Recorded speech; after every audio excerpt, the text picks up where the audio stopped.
All right, so we can start the meeting. Okay, first of all, could I ask Jasmine to take a roll call of the IDA? Yes, Jasmine Hewlett. Tim Dean, Here? Mark Doyle, Yeah. Kathy Bauer, Here. Amy Bondieri, Oh, she muted herself. Where is she? James,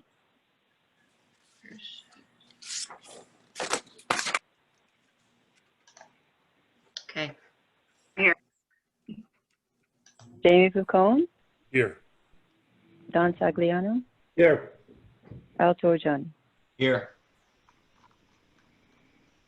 Okay, I thought first thing we should do is welcome our newest board member, Amy Bondadero. Amy, would you like to introduce yourself and say a few words? Thanks for having me on the board. I appreciate it. Looking forward to working with you all. Did I pronounce your name correctly? Close. It's Bombardieri. Bondaderi. Okay. Well, welcome aboard. And one of the things that I will I tell you is that there are times when we use acronyms and abbreviations. And if at any point there's anything that you don't understand or seems foreign to you, please feel free to interrupt us and ask us for clarifications along the way. All right? Thank you. Okay. The first thing to mention is our conflict of interest disclosures policy. Does anybody have any matters that are coming before us today that would create a conflict for them?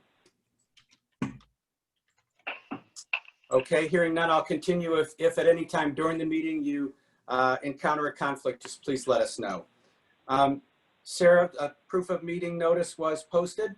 Yes, it was posted on October 8th. Thank you. Are there any bills in communication that you need to bring to our attention? No. Okay. Next thing would be the approval of the minutes of the September 9th meeting. Has everybody had a chance to review those? And if so, are there any corrections or questions about them? All right, hearing none, could I get a motion from somebody to approve the minutes? If you could make a motion and state your name for us. Al Torgiani, so moved. Thank you, Al. Could I get a second? Mark Doyle, second. Thank you, Mark. Okay, Jasmine, will you please take a roll call vote, please? Tim Dean, Yes. Mark Doyle, Yes. Kathy Bauer, Yes. Amy Bondieri, I'm going to abstain. James Pucone, Yes. Don Sagliano, Yes. Al Torjani. Yes. Thank you all. All right, let's move to report of the treasurer. Looking at the balance sheet, we currently have 2.8 million in cash. You'll see an accounts receivable of 1.2. Those are pilots that were billed as of September 30th. Dropping down to the liability section, you'll also see an accounts payable of 609,000. Those are pilot payments that are going to be dispersed. All pilot payments have been billed. I'm just waiting on one, but we've been out for the holiday. So when I check the mail today, I'm expecting to see the last pilot payment in the mail. As far as the P&L goes, we're where we should be at this point. Again, you'll see it looks like we have a lot of income right now over our expenses, and that's just due to the pilot payments. So that'll zero out at the end of October once everything's been received and sent out. Does anyone have any questions? Thank you. Okay, could I get a motion to approve the financial report? Sagliano, I'll make that motion. Thank you, Don. Could I get a second, please? Jamie Pucone will second. Thank you, Jamie. All in favor? Jasmine, could you take a roll call vote? I'm sorry, please. Tim Dean, Yes? Mark Doyle, Yes. Kathy Bauer, Yes. Amy Bondieri, Yes. Jamie Picone, Yes. Don Sagliano, Yes. Al Torriani. Yes. Great. Okay. Next, I'm going to ask for a report from the Finance Committee on the proposed budget. Good morning, everybody. This is Kathy Bauer. For the year end of 2020, we estimate having total revenues of $316,692, with administrative fees projected to be at $281,937. That is due to 3 anticipated projects from ShopRite, 2328 Greek Drive, and Arthur May Development. And then if we go to our expenses, they remain pretty flat for the IDA, with the audit coming in at $14,500, dues, insurance, miscellaneous. Our professional service contracts, which are the Dutchess Tourism Industry at $300,000, the Mid-Hudson Arts at $100,000, and the Hudson Valley Film at $25,000. Professional services are our attorneys and the video service that we now have to incur that expense. And everything else from year over year remains traditionally flat. The biggest note, if you recall, is from IBM from 2019 to 2020, when they did not execute the sales tax agreement with us. It went directly to the county. So those are the biggest differences from 2019 to 2020. If we look towards 2021, for our administration fees, it is based on 3 projects, and then the application fees is the same, and the compliance fees is based on 10 projects. We took a very conservative approach to interest revenue based on interest rates being extremely low. They continued to go down. We don't anticipate anything going forward increasing for 2021, so we dropped that number from $30,000 to $8,000. And then all the expenses for 2021 remain flat, including it's still continuing to support Dutchess Tourism, Mid-Hudson Arts, and the Hudson Valley Film. Does anybody else from the committee have anything they want to highlight that I might have missed? Or does anybody have any questions for the committee? This is Tim Dean. Sarah, you might just want to outline just briefly where we develop our administrative fee estimate from, what historically we've done with that. So yeah, so historically we've estimated about 3 projects, 3 IDA projects a year. That 218 is just a 5-year average. When we look back, what our average admin fee minus Cricket Valley, we had Cricket Valley back in 2016, and that was just an outlier just of the project cost. But if we take out Cricket Valley, that 218 is a result of, our 5-year average of admin fees. And so just again, I'm trying to hopefully help Amy to sort of get comfortable with how we operate. We sort of operate at times on I'm going to call it a boom and bust principle. There'll be some years when we have a large project that comes in that brings us a tremendous amount of administrative fees, and then there'll be other years where we have lower amounts. So we utilize the funds that we've gained during those times where we've had large projects to carry us through times where we've had smaller amounts. Is there anybody else on the board who has a question about any of these budget items? Sarah, do you want to talk about the austerity request? I'll talk about that at the LDC. Oh, true. Okay, I apologize. Yes. All right. Any questions about the professional service contracts below?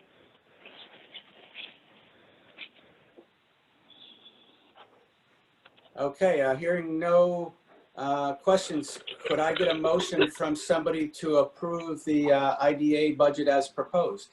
Don Sagliano, I make a motion to adopt the 2021 budget as presented. Thank you, Don. Could I get a second? Al Torrigiani, I'll second that motion. Thank you, Al. Jasmine, could you please take a roll call vote? Yes, Tim Dean, Yes, in favor? Mark Doyle, In favor? Kathy Bauer, In favor? Amy Bondieri, In favor? Jamie Picone, In favor? Don Sagliano, In favor? Al Torrigiani. In favor? Okay. Thank you, everybody. Let me get back. Tim, Yes. and Kathy, the other thing that we also need the board to review quickly and also approve is the 5-year budget for Paris. Paris requires us to file a 5-year yes. budget. Yes, okay. So there is an attachment following the budget that we just reviewed that does show estimates again for a 5-year period. Does anybody have any questions about the budgets that are in there and the estimates that are used to prepare this document?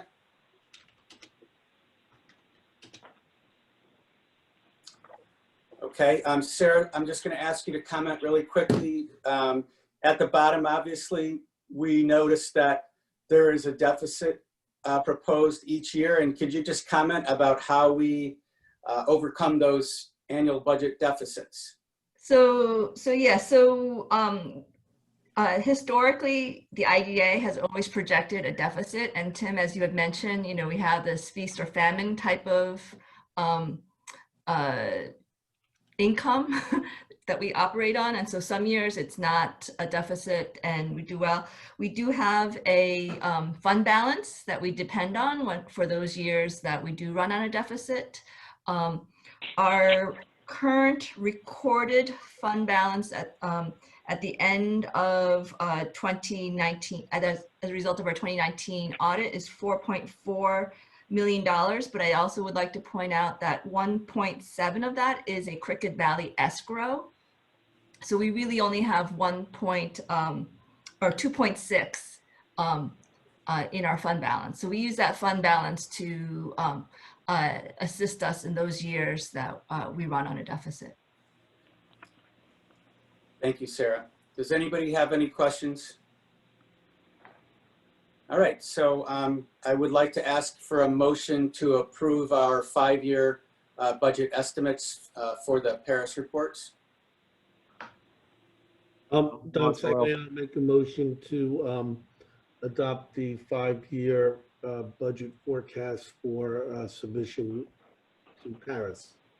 Thank you, Don. And Mark, can I use your second? For a second, thank you, yes. Okay, Jasmine, could you please take a roll call vote on that? Yes, Tim Dean, Yes, in favor? Mark Doyle, Yes, in favor. Kathy Bauer, In favor? Amy Bondieri, In favor? Jamie Picone, In favor? Don Sagliano, In favor? Al Torrigiani. Favor? Thank you, everybody. All right. Anything else on the budget? Or are we good? We're good. Okay. Moving on, is there any unfinished business? No. Okay. New business for consideration and approval of a resolution concerning phase 1 of the Eastdale Village project in the town of Poughkeepsie, authorizing the executive director to execute certain documents in connection with Eastdale Residential 1 LLC's refinancing transaction. Sarah, do you want to tee this up, or Don, who would like to talk about this? Yeah, I think Elizabeth had Oh, the preparation here, so if you okay. turn Liz's mic on, I think we can hear from her. Yeah, I'm unmuted now. Sarah, I don't know if there's anything you want to add first, but if not, I can just go through the introduction of it. Yeah, I think you can go, and then anything you miss, I'll just fill in blanks. But I think you'll do a good job. Sure. So this is Eastdale Residential 1 LLC's application to have the board approve their permanent financing documents. This transaction originally closed back in February 2019. The IDA entered into a lease agreement with Eastdale Residential 1 for phase 1 of the Eastdale project. And the lease agreement authorizes the IDA to enter into these financing arrangements. But here the mortgage is going to be backed by Freddie Mac, and they ask that the IDA approve upfront that in the event of foreclosure, that the lease agreement and all of the rights under there be assigned to the lender, to Freddie Mac, or a specific set of parties to expedite the foreclosure process. And so they're just asking for that approval up front so that they don't have to come in the event of foreclosure back to the board. But the important thing to note is that the project would still need to remain a project as defined by the general municipal law, and that in the event that any third party is going to be coming in and operating the project, they would come back to the board and get approval for that. So this is not abridging any rights that we have had since the beginning of this project and contract then? Right, and it's really just in the, in the event under the loan document between the company and the lender, if the company defaults under those, these would kick in. But the only other aspect of this, so Eastdale Residential 1 LLC is wholly owned by MHTC Development, the developer here. So what the documents provide that we approved up front is that they don't need to come back to the board for allocations of benefits or the typical approvals here. So there is a mortgage tax allocation on the GAP mortgage of, it's about going to be about an $8 million difference between the original mortgage amount and this mortgage amount. But I referenced that in the resolution, but there's no additional approval by the board required on that because it was approved back when the master project was approved. Okay. Sarah, anything to add? Nope. Liz did a great job. Any questions from the board about this resolution? Okay. If not, I'm going to ask for somebody to make a motion to accept this resolution. This is Mark Doyle. I'll make a resolution to accept the motion as stated. Thank you. Can I get a second, please? Jamie Pacone will second. Thank you, Jamie. Jasmine, could you take a roll call vote, please? Yes. Tim Dean, In favor? Mark Doyle, In favor. Kathy Bauer, In favor. Amy Bondieri, In favor. Jamie Pacone, In favor. Don Sagliano, In favor. Al Torriani. In favor. Okay.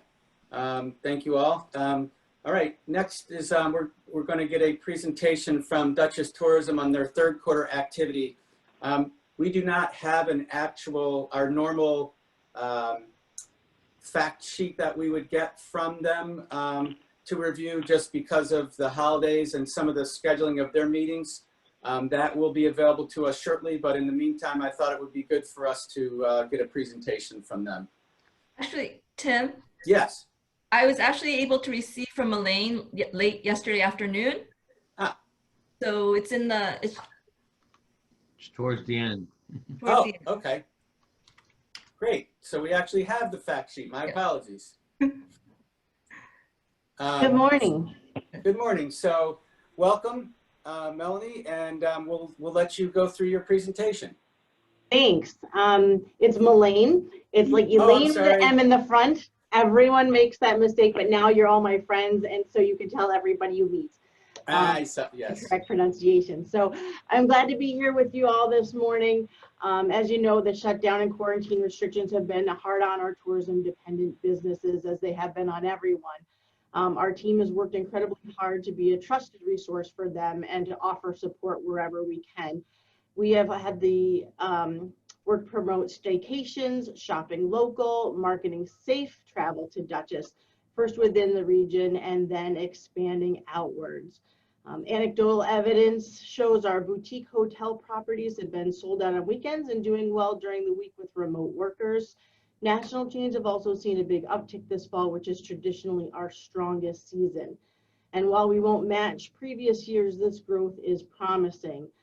Our position as a rural drive market leisure destination will allow us to recover faster than urban destinations that rely on air travel and large meetings and conventions to fill their hotels.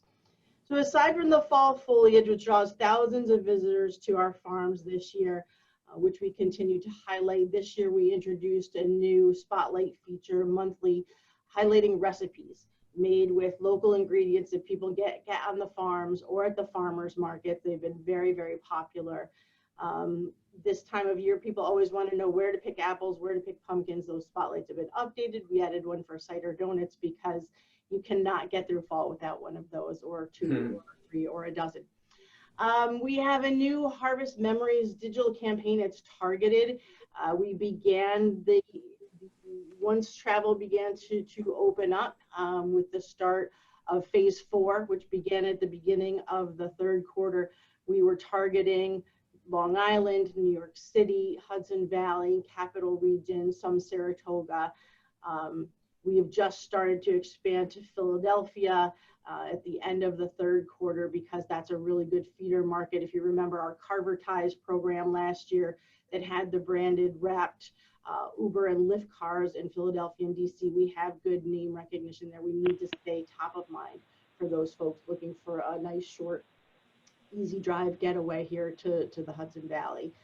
In terms of business support, our industry newsletter, we have increased our subscribership tremendously, and we continue to provide all those safety guidelines, advocacy efforts that we're making on behalf of our businesses, marketing tools and tips, and other information to help them navigate through this pandemic. Our social media reach has increased significantly. That's in part to being that trusted resource. People are looking to us for information, a lot of local people, but we're also seeing a lot of expanded reach, new subscribers from New York City, Long Island, and then further beyond, who are clicking through to our website from our videos, which are getting tremendously good traction. We had our crew here at the beginning of September to film new photos, video, 360 video. We released a VR a few weeks ago video. There's more of that to come. Drone footage. We needed to get people wearing masks. We needed to get people social distancing. We needed more footage of farms and outdoor activities people could do safely while they're here. So that's really done really well for us. In terms of international marketing, obviously, people cannot travel here right now, but it's important, and we've done a good job maintaining those relationships, building those relationships that we have with travel agents and others in the UK, Germany, Ireland, Australia, to keep Dutchess County top of mind as a travel destination. There's a lot of pent-up demand. You can see on the slide at the bottom, we have had the best year, the highest number of international visitors to our website that we have ever had. So there is a lot of interest in the work that Dawn Hopper has been doing for us in those markets has been great. And once travel opens up, we will, I'm confident, see a number of visitors. Those international visitors are good for Dutchess County because they stay longer when they come here, which means they spend more money, and we like that.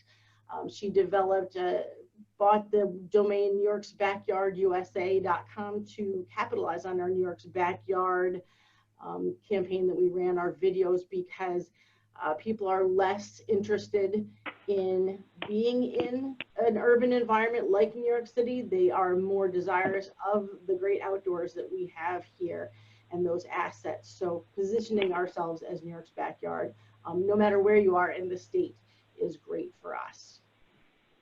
Arts Mid-Hudson has been doing well during the pandemic. They've continued to adapt using virtual platforms to share their art, and also some in-person is happening.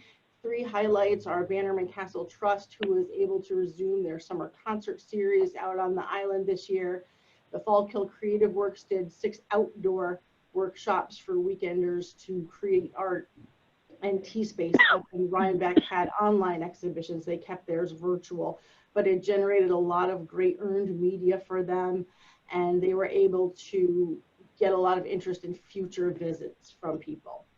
Right now, the Art in the Loft exhibit and competition is happening at Millbrook Vineyards and Winery. The display is up. I encourage you to go visit, drink some wine while you're there. But if you can't or you don't want to, you prefer to stay online, you can vote for your favorite label on the website. The folk arts programming, they've got a lot of planning for things happening right now. The Huehuetza Oaxacan Festival is this Sunday. They're doing a Facebook Live event, and they're launching a website that has a lot of tremendously cool sounding content that I can't wait to check out. Planning for the Day of the Dead coming up, the Dia de los Muertos workshops in partnership with the Poughkeepsie Public Library District, and then the Calle de las Ofrendas, which is the street altars. They're partnering with a number of restaurants on Middle Main and Poughkeepsie, and have a passport program to encourage people to go visit all of them and patronize those businesses as well. Filming in the Hudson Valley is on an uptick. Once phase 4 opened, that allowed small productions to come back, and that's increasing a little bit in size now. You can see that there's been a number of room nights booked, jobs created, locations used, which is good news. There's a number of series that are interested in filming here in Dutchess County, which is wonderful because those are longer term productions. So a couple months instead of a couple weeks. And we really want those. So we've been working hard to help them find the locations they need, the lodging they need, the crew they need. And to that end, the Hudson Valley Film Commission has beefed up their directories, their databases for crew, for actors, so people can find the people they need to have their productions run really seamlessly with our local people. They've assisted 25 productions in the 3rd quarter. We're looking to film here in Dutchess and actively use their social media channels to highlight things that have been filmed here in the past. So that's a quick overview, scraping the surface of all the things going on here with Dutchess Tourism, Arts Mid-Hudson, and the Hudson Valley Film Commission. Thank you. Does anybody have any questions for Elaine? I've got a quick question for you. I wanted to get back to the bed tax. Yes. Can you comment on how that is faring this year overall, the collections? We won't get our 3rd quarter numbers until probably another week from now. Mm-hmm. They're not good. Yeah. They're not good at all. Like I said, things are ticking up right now, but there's no way we're going to be able to make up what we lost in the 1st and 2nd quarters. And even now it's down to an extent, but yeah, it's a big hit for the county. Yes. What are the, what are we hearing from the farms? I'm hearing great things, and Mark can speak to that more specifically, but their new porch is fabulous, and what a tremendous asset to have during these COVID times, to have that big outdoor space. From what we're hearing when we're talking to people and as we troll Facebook, they're getting a lot of visitors, and they're doing a good job with the safety protocols of limiting capacity, spacing people out. Reservations are required at a number of them. So even before this, the farmers markets were doing well. They were so happy that we had put together and worked with Cornell Cooperative Extension to have that list of places where people could buy their groceries at our farms and support our farmers. You know, there may have been a shortage at the grocery store, but our markets were stocked. And so we were happy to push traffic to our local farms and remind people that's where their grocery food comes from, is from our farms. And we have so many locally that they should take advantage of and support. Mark Doyle, do you want to give us a quick comment from your perspective on what you're hearing from your own results and from your fellow farmers and farm markets? Sure. That was a very good overview, Melaine. You know, we have had to restrict entry to the farm to some degree through the reservation process. So overall, we've had fewer visitors than in past years. But what is impressive is the amount of spending per family or per visitor has been really strong. We've never seen pumpkin sales such as this year. It's been really extraordinary. But overall, you know, people have picked our apples really strongly, and I've heard across the valley similar reports, and certainly those that have had more liberal access policies have really had strong visitorship. So I really hope that this continues on as a trend in years to come, and we can just build from here. Great. Are you hearing that, again, from obviously not all factual as far as numbers, but are your revenues comparable to last year because of this increased per person spending, or are they still lower than what they were before? Yeah, that is an interesting question. You know, we have a long way to go to make up for the earlier part of the year with farm store closing and so on. But I think at the end of the day, it looks like we are going to come out about even or maybe slightly below. But, you know, last year was a record-breaking year. So yes. We're reasonably happy with that. All things considered, we consider ourselves lucky relative to many other industries. Oh, that's good to hear. Does anybody have any questions for Melaine about her report? Well, thank you very much. That was a great report and right to the point and gave us a lot of information. As we all can see, when we look at the measurements of success, obviously the COVID pandemic has certainly impacted some of the goals and milestones that were initially set up for tourism as a result. All right. Sarah, is there anything else on tourism, or should we move to the next thing on the agenda? So I think if there isn't any questions for Melaine, we can move on to Think Dutchess. All right. Thank you again, Melaine. Thanks.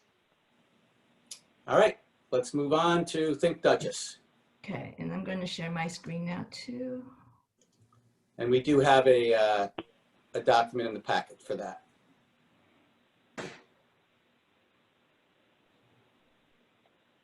Can you see my screen? Yes. Okay. So we have been busy here at Think Dutchess. In terms of business attraction, we have received about 30 inquiries for locations in Dutchess County and requests for information. It is lower than what we had projected. That is a function, I think, of the pandemic and the inability to travel to trade shows and to network and meet with site selectors. But I would say of the 30, they've been very high quality leads. So, and we are actually seeing an uptick in activity in that. So I do feel we'll end up, despite everything, we'll end up fairly strong on that number. We've attracted 2 businesses up until third quarter. Those 2 are Bowtie Cinema, which is going to be located in the city of Poughkeepsie, and DocuWare, which is going to be in the city of Beacon.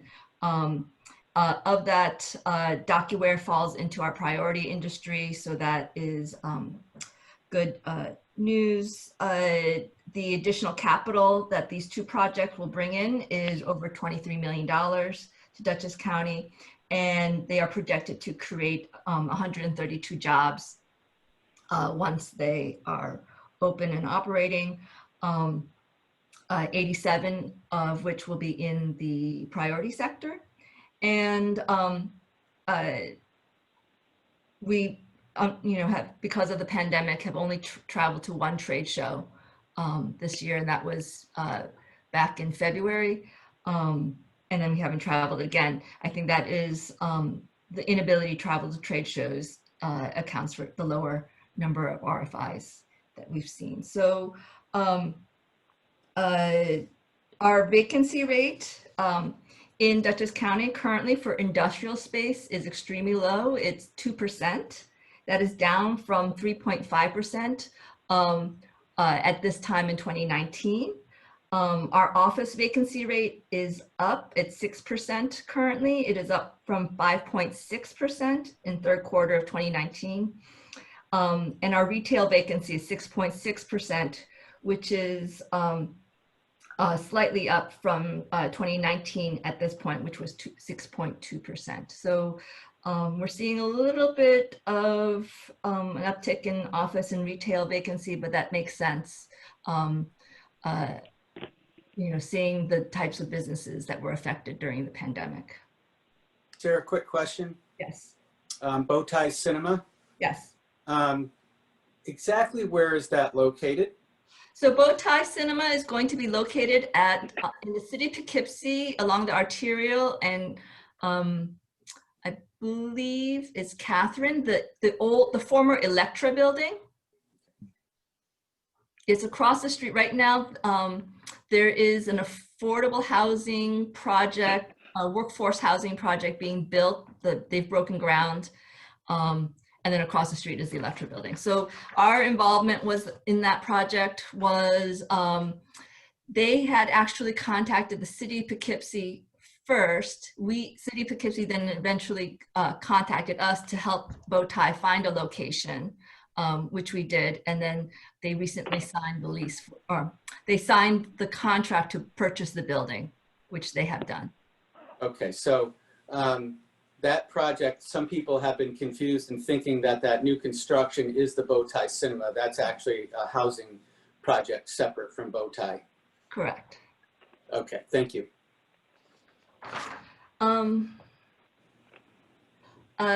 In terms of our business retention expansion program, we have provided technical assistance to over 100 businesses so far. That's third quarter. Just to give you kind of a reference point, is we usually do 100 a year. So to do 100 by third quarter is quite a bit of an increase for us. Of those 100 technical assistance calls or visits, 63% were COVID related, and about 37% were assisting businesses interested in relocating or expanding their business in Dutchess County. We also assisted 5 businesses to file for their MWB designation. That stands for Minority Women Business Enterprise, to get their state certification in that. We have done about 30 site visits to date. It is lower than what we've would like to see at this point, but again, it's a function of the pandemic and our inability to meet in person at these manufacturers and do on-site visits. We did in third quarter move to a virtual site visit platform, as well as the weather was nice, so we were able to meet outside and things like that. And so we are seeing an increase in our site visit activity. We held, we hosted 2.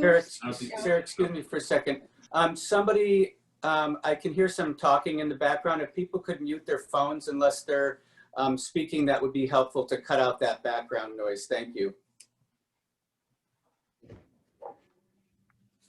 Go ahead, Sarah. Oh, that's okay. So we held 2 entrepreneurship programs in third quarter. One was in Spanish and one was in English. We also hosted 15 workshops and events to support small business and entrepreneurs. 14 of those were virtual. One was in person, that was or actually 2 were in person, that was pre-pandemic. The rest were held virtually. And we assisted 4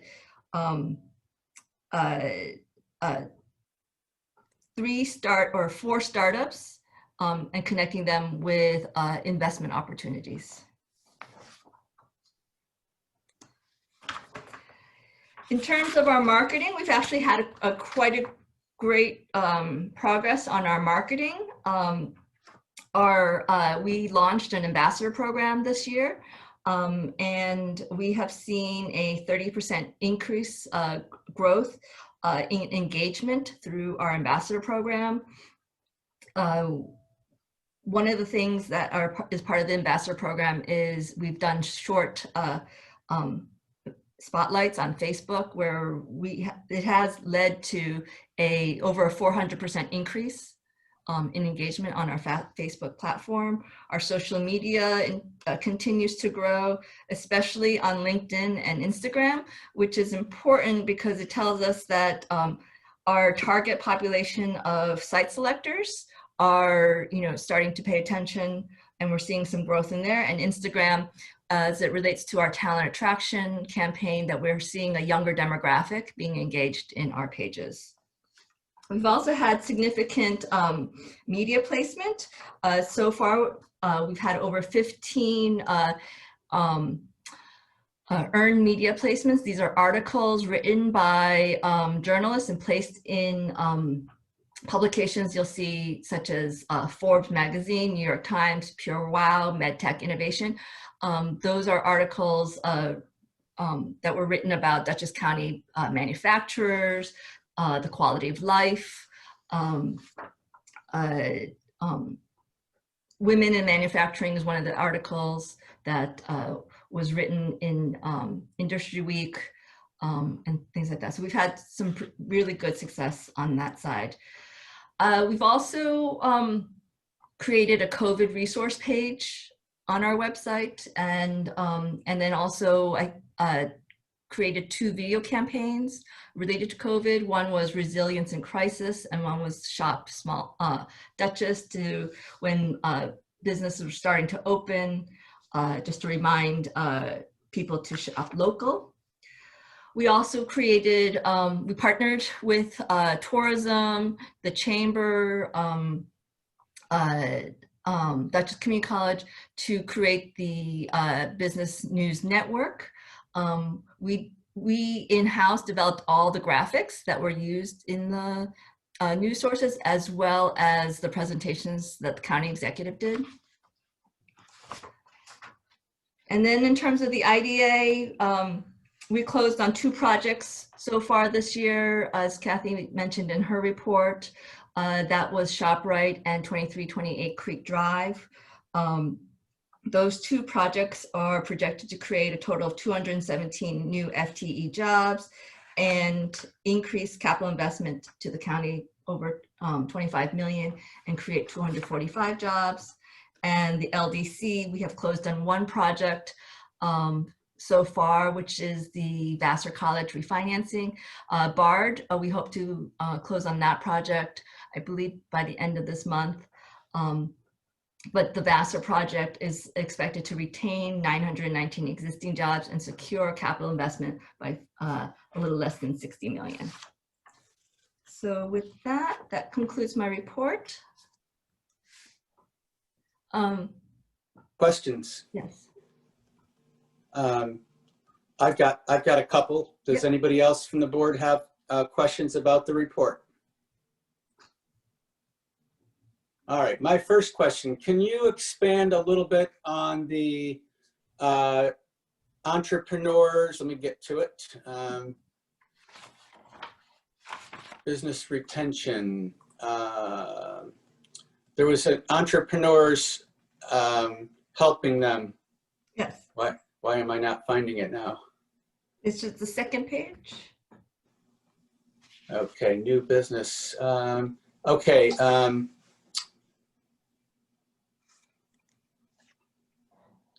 work with Dutchess County entrepreneurs to produce a growth roadmap. Could you just expand on what that means? So yeah, so we work with 9 startups in Dutchess County that just help them put together either a deck to attract additional investment, to finesse their business plan, so that they could look at diversifying their business or their idea. We also connected them with mentors and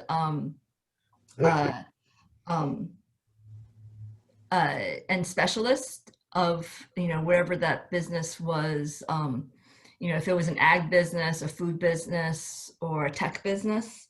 And actually one of the startups that we assisted was located in Columbia County, and they ended up moving to Dutchess County as a result of the mentors that we connected them to. Huh. So. And then my other question had to do with our goals in our outcomes report.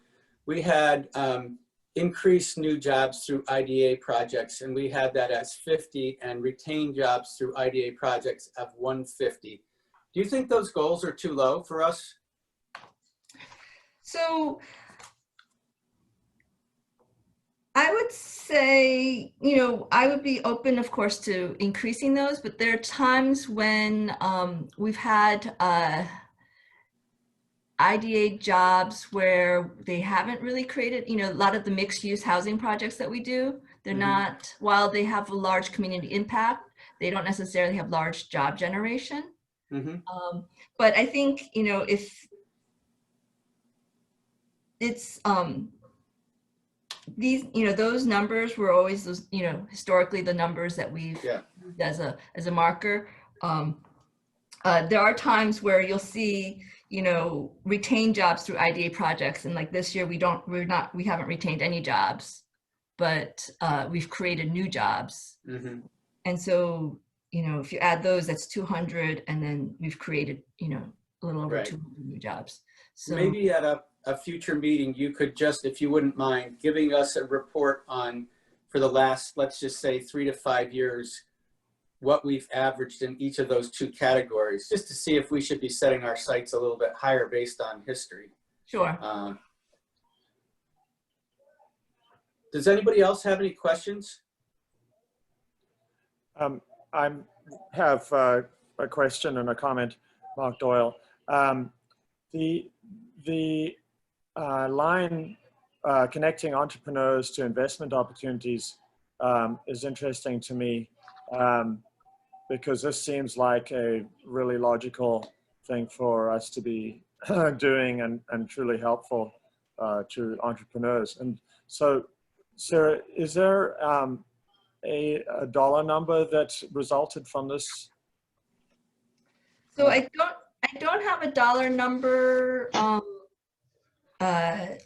for this. I could see if I can maybe find, because a lot of times these businesses, while we've been able to connect them with investors through several of our partners, like the Upstate Capital, they haven't really come back to us to say how much their investors have invested and how much equity they have taken, but I can prepare that for the next meeting. That'd be great, thank you. Hudson Valley Startup Fund also may be a place, I don't know if you refer people to them. Yes, actually one of the businesses we refer to Hudson Valley Startup Fund as well. Great. All right, anybody have any questions or comments about our outcomes and measurements to date?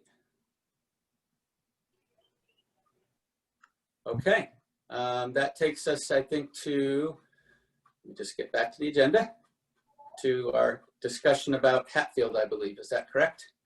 Yes. All right, Sarah, do you want to kick that off?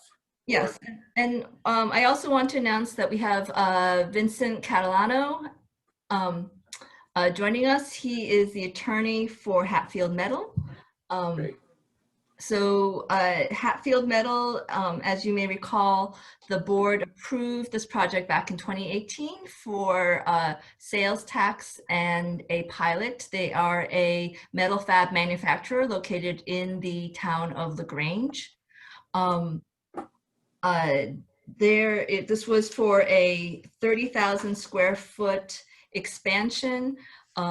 It would allow them to retain their 52 existing FTEs and create 12 new FTEs. This was an expansion to their welding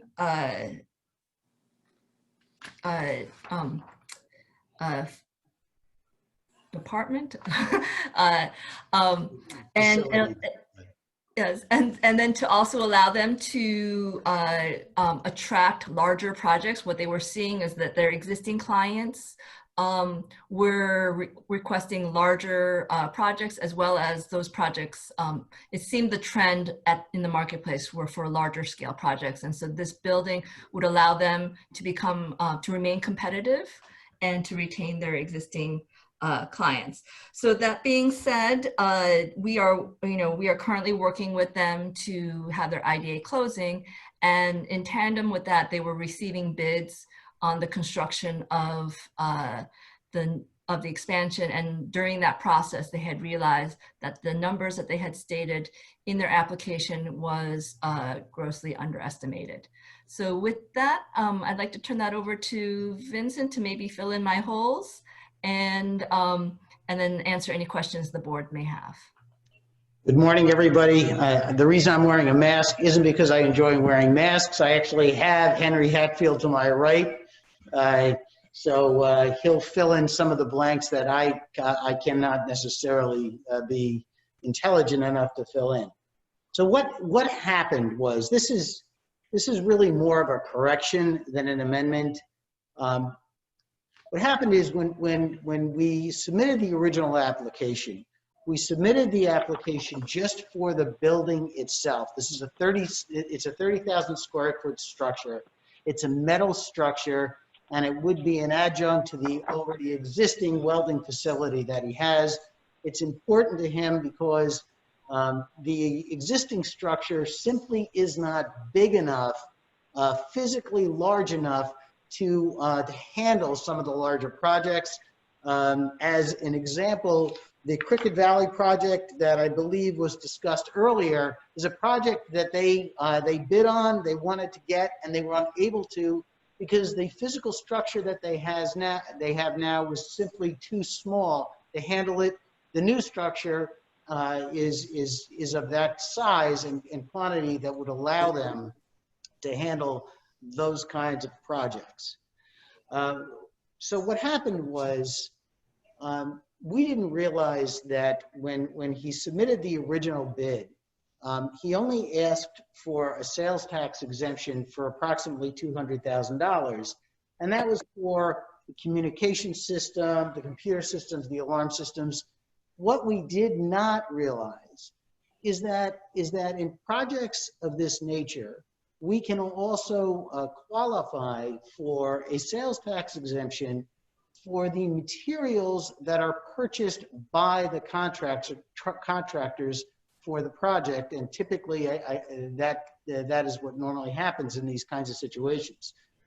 So that when he went out and he actually started getting bids on these projects, or on these other pieces of infrastructure, such as the electrical, the carpentry, the HVAC, the plumbing, the sprinkler systems, all of these things were not included in the original bid because we didn't realize that we could receive a sales tax benefit, and more importantly, we didn't realize that when they gave us their bid prices, they were going to incorporate in their bid prices the cost of the sales tax that they had to pay on those materials, which is very significant. So the application, the revision, is really just a recognition of the cost of the materials, and the amount of money that would be saved in the event that we would have received the sales tax exemption for those materials as well. So you're looking at a difference of, I think that what was originally submitted was we originally believed that the sales taxable items were about $200,000. Turns out that they're really $3.1 million. So the request for the sales tax exemption, do you have a question, John? Should I stop? No, continue. Okay. I think you just misspoke, but I think the sales tax exemption is 200,000, not the tax. You're right. You're right. That's correct. The benefit. That's correct. That's correct. Right. You're right. And then and so the request is from 200,000 to 3.1 million. That's correct.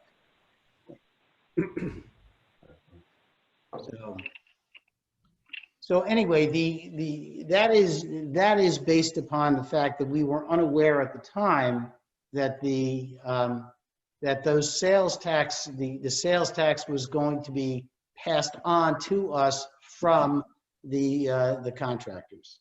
And again, none of those contractors' prices were included in the original $1.2 million proposal because, again, we didn't think or know that the sales tax that they were going to be paying was going to be passed on to us. So I have a question. This is Tim Dean. Yes.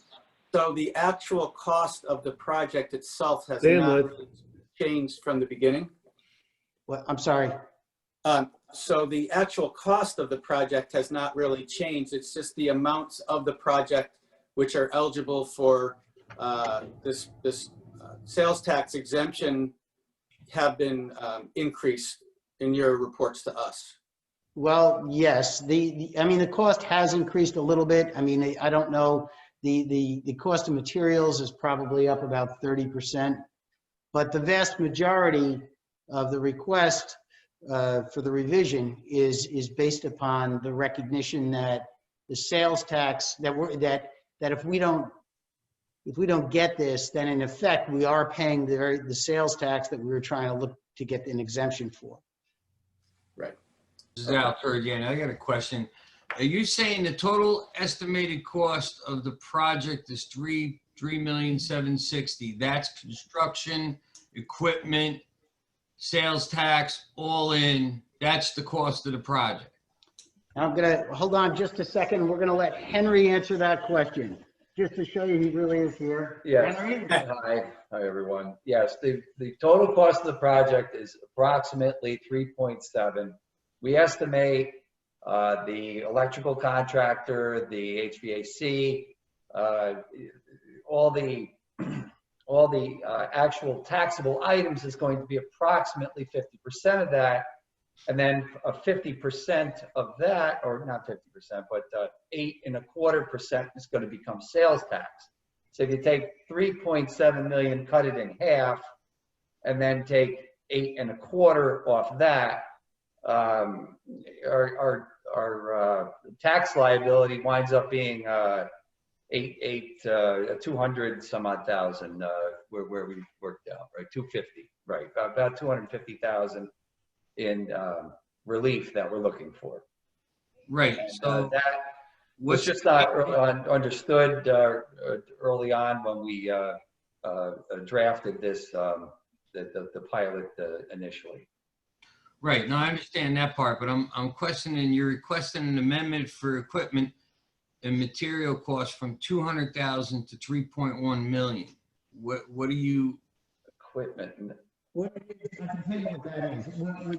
request is because when we originally submitted it, we didn't include the cost of the materials for the infrastructure, essentially, for the electrical, for the carpentry. I understand that. I'm just trying to get at, if the cost of construction is 3.7 million, what's the dollar value you're looking for on material sales tax exemption on? It can't be 3.1 million. No. So Al, so in the attached in the packet is, I had them fill out a revised project cost form. And so you'll see the sales tax benefit is now 250,000. And the previously approved one was 200,000. Right, okay, so when we're talking about 200,000 to 3.some million, it's apples and oranges. It's Yeah. really 200,000 changed to 250, is that right? No, so what they had said in the original application was $200,000 would be subject to sales tax. So their benefit would be about $16,000. In this case, they're saying the sales tax, the materials that would be subject to sales tax would be equal to about 3.1 million. So they're asking for a sales tax benefit of $250,000, which is about a 230 something increase. All right, and I believe Mr. Turgiani's question is, I understand it. His question is, well, wait a second now, if the total project is 3.7, how can 3.1 of that be materials? Is that your question? Pretty much, yeah. Okay, so you know, I mean, Henry, that's on you. Right, he's right. I mean, that's not what the application says, though, is it? That's not what we put down. Sarah? Yes, that's what you submitted to me. That's why I have a difficult time with it. And quite frankly, that was a concern I had too, as to how it could be so grossly off. But what I'm understanding is you're suggesting that you assume that sales tax, that amount would not have been charged sales tax because you assume that the people doing the work were going to be getting that benefit and not charging it to you. Is that what I'm hearing? That's exactly correct. Right. Yes. They're going to charge the metal building manufacturer, the distributor you're purchasing that from, he's going to have sales tax. The electrical, lighting, all that stuff, there's going to be sales tax. Unless you go to Central Hudson, you'll get it for free. You know, you'll go, you know, all the materials that are going to go into the project are. But if that whole project cost is 3.7 million, there's no way the taxable dollar value should be 3.1. That's the way I was looking at it, and I didn't understand. That's correct. I don't know how that number got on the paper, but that's correct. So approximately 50% of the 3.7 is materials. And then the taxable amount, now some of that, some of the, like the building actually is actually higher. The building materials are 800,000 and the erection is only 400,000. So in that case, it's not 50%, it is higher. The taxable amount on the building is going to be much higher. So there are items, materials that are over that 50% mark. But generally speaking, as you seem to be well aware, if you're doing concrete work, it's 50-50. If there's $500,000 in concrete, 250,000 of it comes from the concrete plant. The other 250,000 goes to the labor to lay down the concrete and form it. But in the building case, it is closer to 70% building cost, 30% erection cost. Yes. Just like interior work, same thing. Yeah. So the way it was written, you can understand, because I'm in construction too, obviously. So right. I'm looking at it going, all right, the math didn't work out the way it was written. What you're explaining is the way it should have kind of like was written out. Other people may not understand that as well, but now they'll get it. I know Tim caught it because he was saying, wait, 3.7 million. It's not 3.1 million material. So it's beyond 50% materials, but it's not as high as 3.1. Right. So it's only a $50,000 taxable difference, basically. Is it? Because originally you were looking for a taxable exemption of 200,000. Now you're looking for No, that's not correct, Don. they were initially thinking that they needed tax relief on 200,000. So it was really only about 16,000. Correct. Now they're going to be looking for relief on, let's just say, approximately 50% of 3.7 or 3 point something, which would bring it up to 200 and something thousand. Correct. So they can just make these corrections here because it just says Correct. 200 to 3.1. Right. It will say 200 to 1.7 or whatever. Right. So Sarah and I guess Henry and your counsel, do we have any way of getting the corrected number to replace the 3.7 million? And which would then equate to the approximate, ultimate tax relief that you're looking for? Currently, right now, all I have is very rough estimates from the electrical, the concrete, the sprinkler system. Since a lot of these guys, like the electrical, if I get a final bid of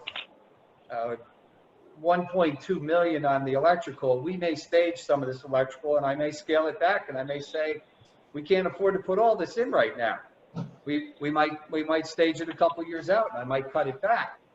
But I don't have, and I would, the sprinkler system is going to be a fixed cost, but he almost wants to see the building up before he quotes me a price. The carpenter is the same way.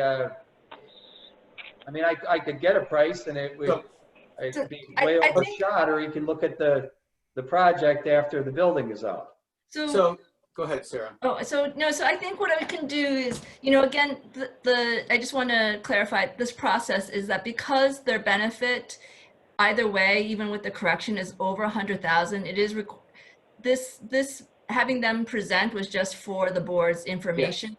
There's no action required on the board at this time. What was going to happen was they're here to answer any questions. There is going to be a public hearing, and then they're going to appear on the November meeting for their final approval for this increase in sales tax benefit. During that time, prior to the public hearing being scheduled, I can work with Hatfield in trying to finesse those numbers, and then I will send that to the board to take a look at, because there probably is some overstatement in some of those numbers, and I can again work with Henry and his team to come up with to finesse the numbers. So Sarah and Don and Liz, the final approval will have a maximum sales tax relief number in it, correct? Correct. Yeah, it will have to have that. Yes. I just think that you have to have more clarity right now on what's being requested and show the verification of that.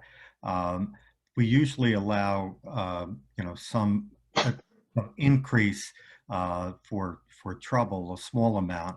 At this point, it looks like they just need to clarify what they're doing, send in another letter to the board.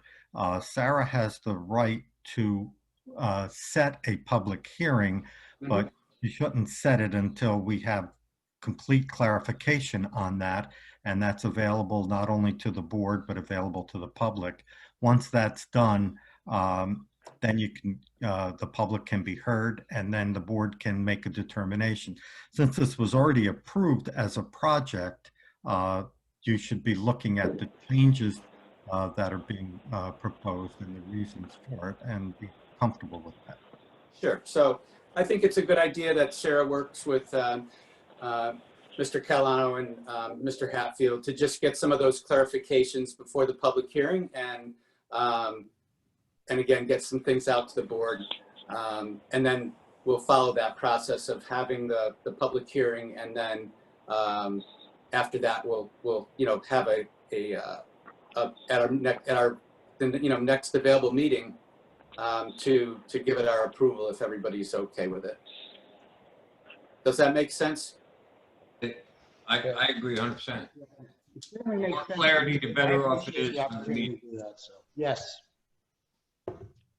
Okay. I I mean, it's, absolutely the type of project that we, look for. We're the industrial development agency, so we certainly would like to see growth in that sector. So, please make sure that you work with Sarah to get us the clarity and the revisions, and we'll look forward to the public hearing and seeing you folks at a quickest, possible future meeting. Okay, sounds good. Thank you. Thank you very much for your time. Appreciate it. All right. Thank you. Okay. All right. So any other questions or comments on the Hatfield project before we move on?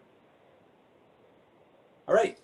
At this point, I'm going to adjourn the IDA meeting and move to the LDC meeting.